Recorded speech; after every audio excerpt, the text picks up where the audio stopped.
Gujarat police ભરતી બોર્ડની મહત્વપૂર્ણ જાહેરાત કરવામાં આવી છે। 23મી ઓગસ્ટે પોલીસ ભરતીની અમદાવાદમાં લેખિત પરીક્ષા લેવાશે। 17મી ઓગસ્ટથી ડાઉનલોડ કરી શકાશે કોલ લેટર। ઓજસ વેબસાઇટથી કોલ લેટર ડાઉનલોડ કરી શકાશે। પીએસઆઈ વાયરલેસ 172 જગ્યાઓ માટે ભરતી પ્રક્રિયાઓ છે। ટેકનિકલ ઓપરેટરની 698 જગ્યાઓ માટે ભરતી છે। પીએસઆઈ ટ્રાન્સપોર્ટની 35 જગ્યાઓ માટે ભરતી પ્રક્રિયા છે। સંબંધિત બંને ભરતીના ઉમેદવારો માટે વિશેષ વ્યવસ્થાઓ છે। બંને ભરતીમાં અરજી કરનાર માટે એક જ પરીક્ષા કેન્દ્ર છે। કોમન ઉમેદવારોની યાદી ભરતી બોર્ડની વેબસાઇટ પર જાહેર છે। યાદીમાં નામ ન હોય તો 10 ઓગસ્ટ સુધીમાં રજૂઆત પણ કરી શકાશે।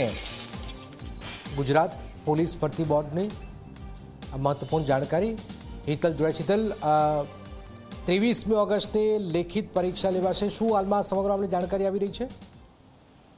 જી જનક, ચોક્કસ એવું કહી શકાય કે જે ભરતી પ્રક્રિયા ગુજરાત પોલીસ ભરતી બોર્ડ વિવિધ સંવર્ગની પરીક્ષાઓ લઈ રહી છે, એમાં ખાસ કરીને જોવા જઈએ તો જે લેખિત પરીક્ષા છે એ 23 ઓગસ્ટના રોજ અમદાવાદમાં યોજવાનો નિર્ણય લેવાયો છે અને તેની સત્તાવાર જાહેરાત કરી છે। સ્વાભાવિક છે કે 17 ઓગસ્ટ બપોરે 2 વાગ્યાથી ઓજસ વેબસાઇટ ઉપરથી કોલ લેટર જે છે એ ડાઉનલોડ કરી શકાશે, એ પ્રકારની પણ સૂચના આપવામાં આવી છે। સ્વાભાવિક છે કે આ ભરતી પ્રક્રિયા ખૂબ મહત્વની છે, કારણ કે પોલીસ ઇન્સ્પેક્ટર વાયરલેસની 172 જગ્યાઓ છે, એ રીતે ટેકનિકલ ઓપરેટરની 698 જગ્યાઓની ભરતી પ્રક્રિયા છે। સ્વાભાવિક છે પોલીસ ઇન્સ્પેક્ટર મોટર ટ્રાન્સપોર્ટની 35 અને હેડ કોન્સ્ટેબલ ડ્રાઈવર મિકેનિકની પણ ગ્રેડ 1ની 45 જગ્યાઓ પર ભરતી છે। આ તમામ ઉમેદવારોને ખાસ સૂચના આપવામાં આવી છે કે જે અત્યારે વેબસાઇટ ઉપર એની નામોની યાદી ચેક કરી લે અને જો નામની યાદી ન હોય તો 10 ઓગસ્ટ સુધી તેઓ રજૂઆત કરી શકે છે। એટલે ક્યાંક ને ક્યાંક પોલીસ ભરતી બોર્ડ દ્વારા